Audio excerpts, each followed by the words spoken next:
Yes, Christ morning, Christ morning, Christ morning, Christ morning to all of us. Amen. Praise the Lord for this day.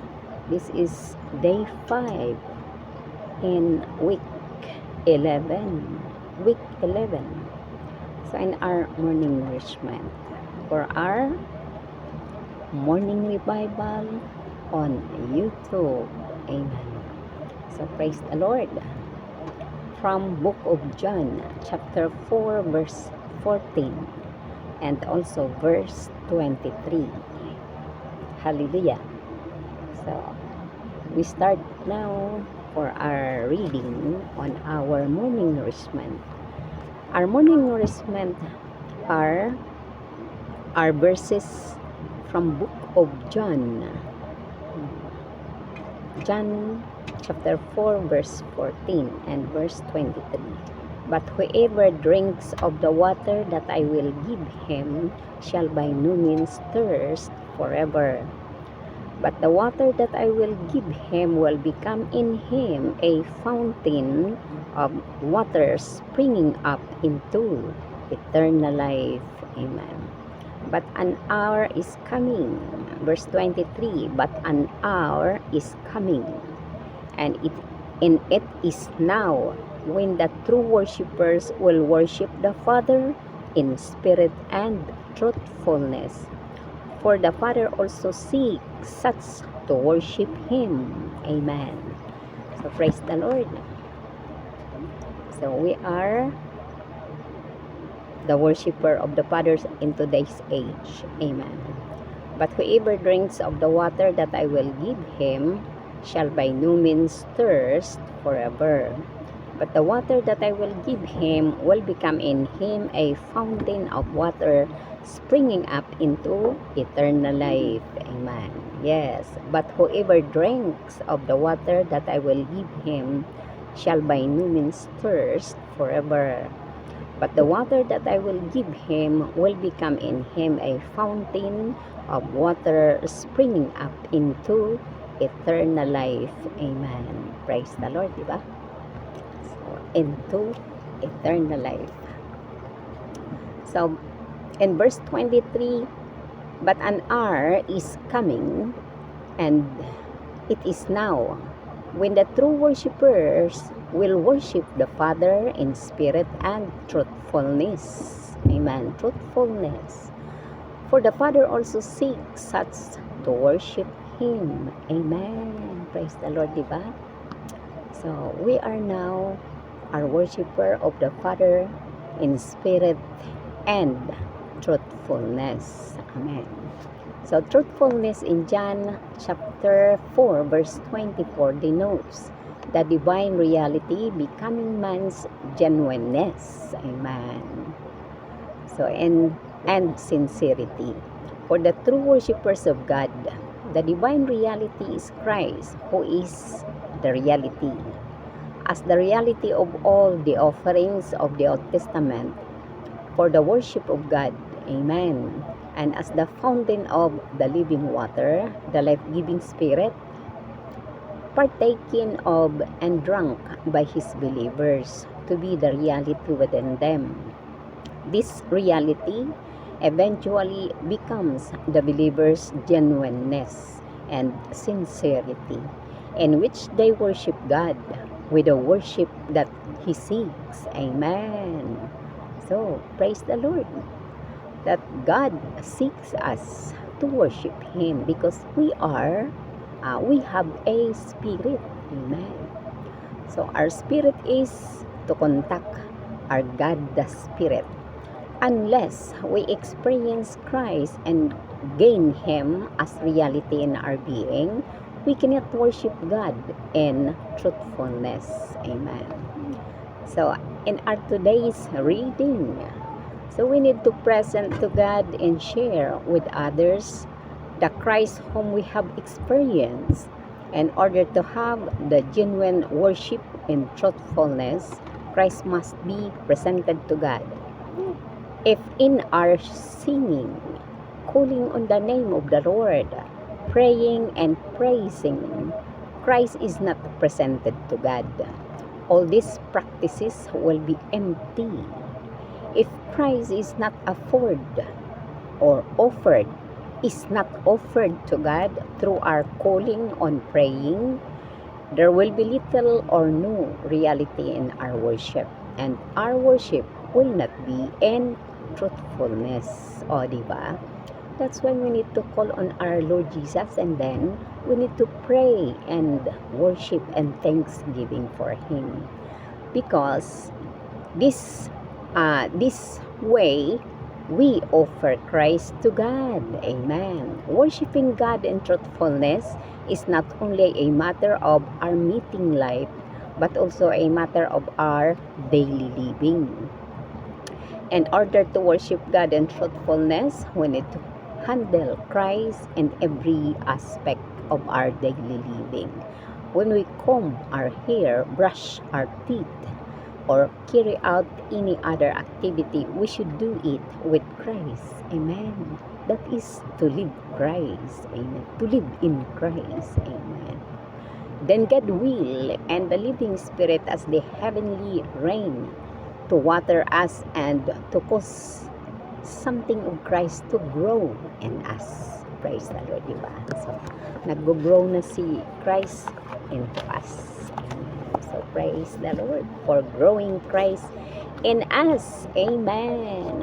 So, we should no longer come to the meetings merely to receive teachings or to listen to a message.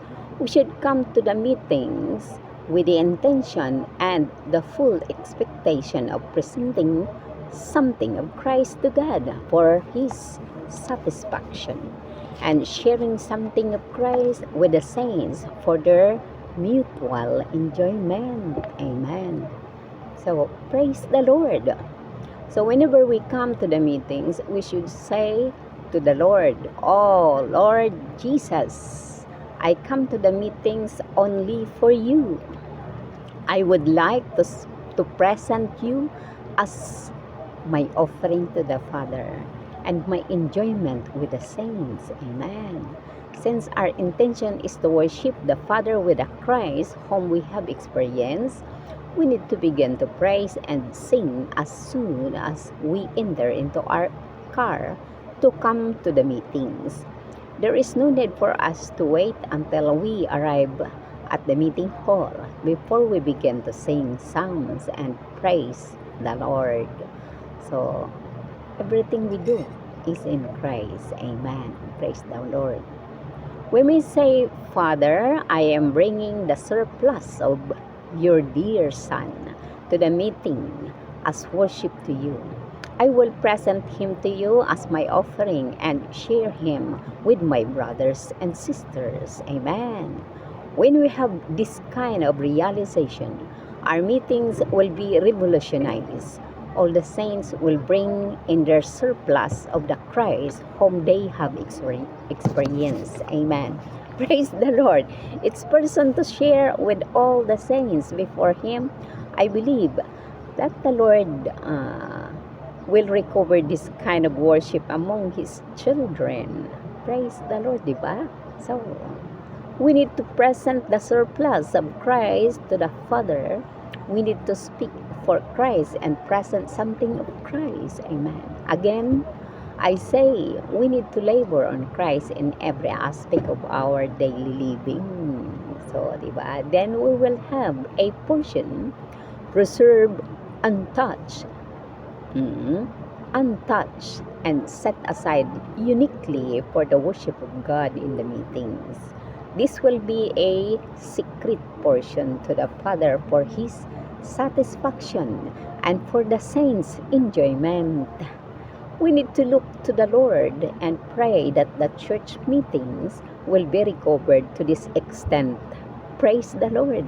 Oh, Lord Jesus. Oh, Lord Jesus. So, we need to present our Lord Jesus, our experienced Christ, into our Abba Father. And our daily living, we need to live and walk and do and speaking in Christ, not on ourselves. This is the living Christ. And exercising of living, walking in the mingled spirit. Amen. Praise the Lord, diba? Ay, hallelujah. Oh, hallelujah. Praise the Lord. For our mother tongue, or tomorrow na lang ang ating mother tongue, or today. So, today na lang. Okay.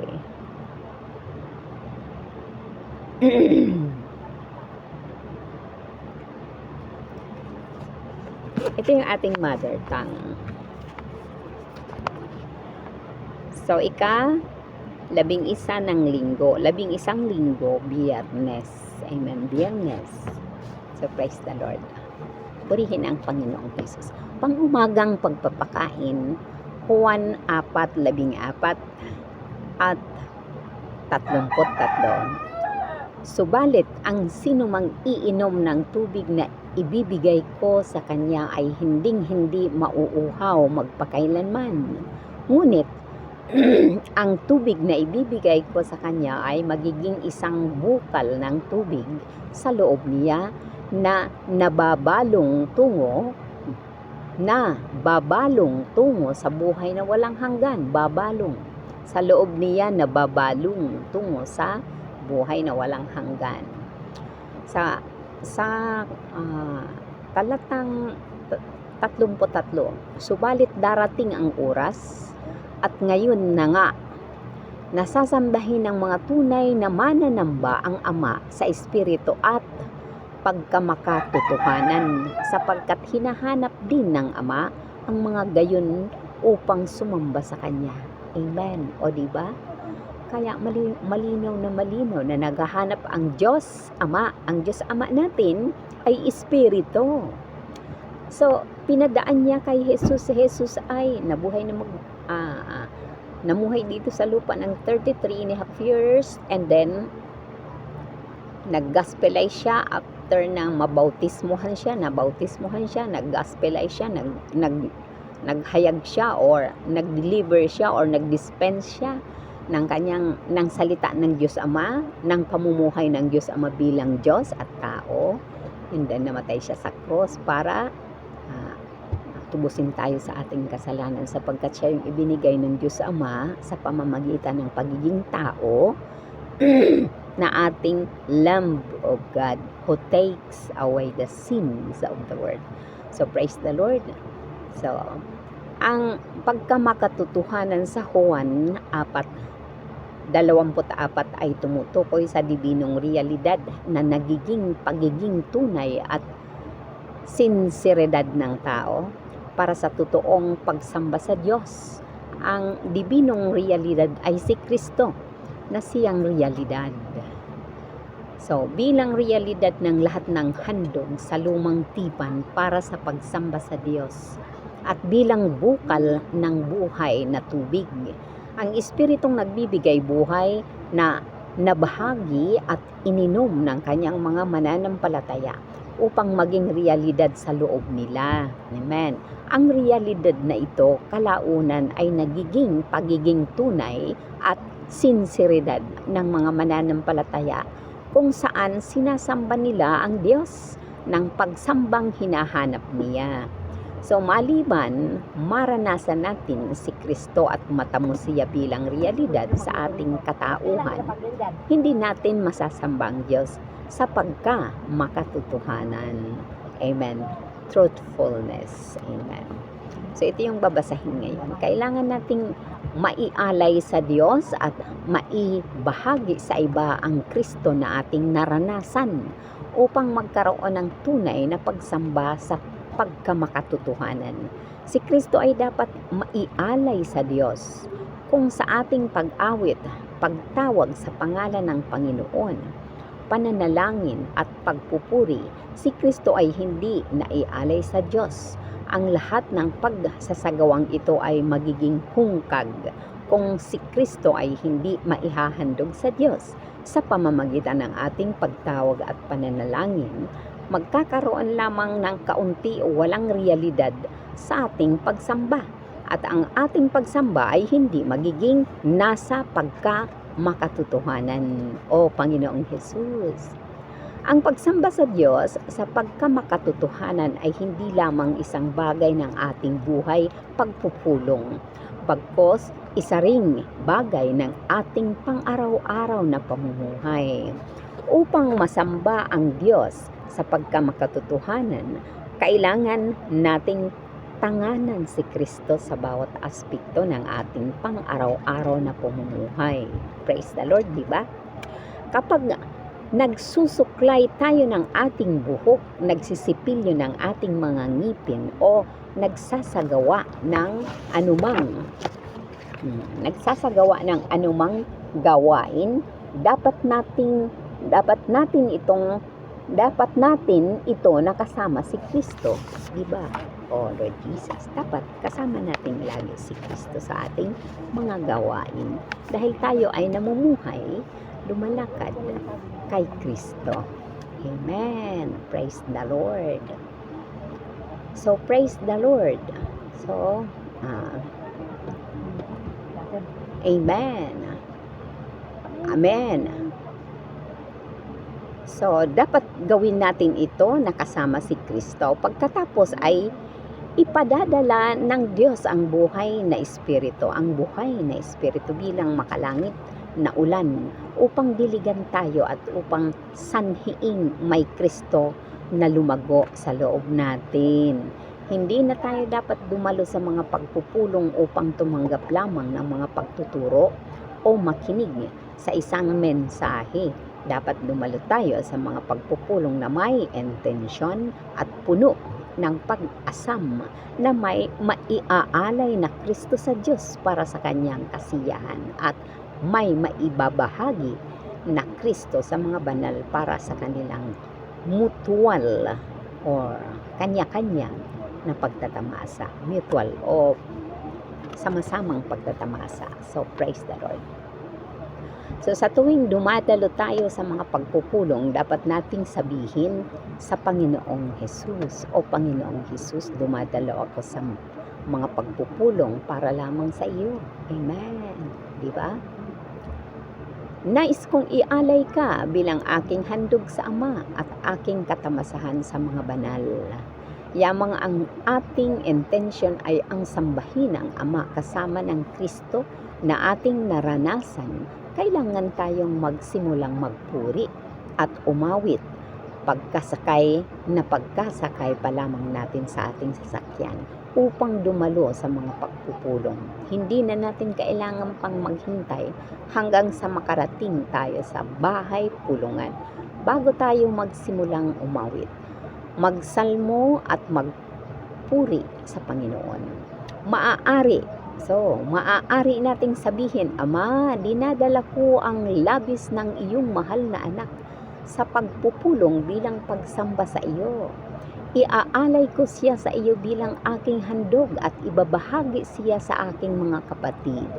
Kapag mayroon tayong ganitong uri ng pagkatanto, ang mga kapatid o ang ating mga pagpupulong ay lubusang magbabago. Ang lahat ng banal ay madadala sa kanilang labis na Kristo. Amen. So, na kanilang naranasan. Ang bawat tao ay may maiaalay sa Diyos para sa kanyang kasiyahan at maibabahagi sa lahat ng banal sa harap niya. Naniniwala ako na babawiin ng Panginoon ang ganitong uri ng pagsamba sa gitna ng kanyang mga anak. Purihin ang Panginoong Jesus, di ba? Kailangan nating ialay ang labis na Kristo sa Ama. Kailangan nating magsalita para kay Kristo at may maialay na Kristo. Muli kong sinasabi, kailangan nating magpagal kay Kristo sa bawat aspekto ng ating pang-araw-araw na pamumuhay. Sa gayon ay magkakaroon tayo ng bahaging bukod tanging na ipreserba, hindi nagalaw at itinabi para sa pagsamba sa Diyos sa mga pagpupulong. Ito ay magiging isang lihim na bahagi sa Ama para sa kanyang kasiyahan at para sa katamasahan ng mga banal. Kailangan nating tumingin sa Panginoon at manalangin na ang mga pagpupulong ng Ekleseya ay mababawi hanggang sa ganitong sukat. O purihin ang Panginoong Hesus. So kaya kailangan lagi tayong manalangin sa ating Diyos Ama sa pangalan ng ating Panginoong Hesukristo, at lagi nating dapat maranasan sa araw-araw ang ating Panginoong Hesus. Saan natin ito mararanasan? Nagbabasa tayo ng morning revival, pag nagbabasa tayo ng Biblia, at pag nagbabasa tayo ng life study. Ganun din ang mga ministry books, life lesson. Amen. O sa pamamagitan ng pagpupulong. Ganun din meron tayong ministry meeting. So every Thursday. So praise the Lord dahil tayo ay perniserbahan ng ating Diyos na mga oras at mga araw para sa ating pagtatamasa sa ating Kristo. Subalit kailangan natin sa pagkilos natin sa araw-araw, pananalita sa araw-araw, kailangan nating paggawa ay kasama ang Panginoon Jesus. Para mapatunayan natin tayo mismo ay namumuhay sa loob ni Hesukristo sa bawat araw nating pamumuhay. So, that's why sinasabi yung ating daily living and also our walking and going and working in Christ, also are speaking in Christ. Praise the Lord. Hallelujah sa mga kapatid. Hallelujah sa Panginoong Hesus. Hallelujah sa Aba Ama. Hallelujah sa Espiritu na siyang realidad na nagdadala tungo sa atin ng totoong dibinong unawa, dibinong talino at dibinong pagkaalam ng lubos para sa Kanya. Upang sa ganon, araw-araw tayong maligtas. So, araw-araw tayong tumingin kay Jesus. Upang sa ganon, lagi natin siyang kasama. Purihin ang Panginoong Hesus. Hallelujah. Amen. Ito yung ating morning revival on YouTube. For this day, John 7. So, John 7, 2024. Hallelujah. Bye-bye po mga kapatid. Amen.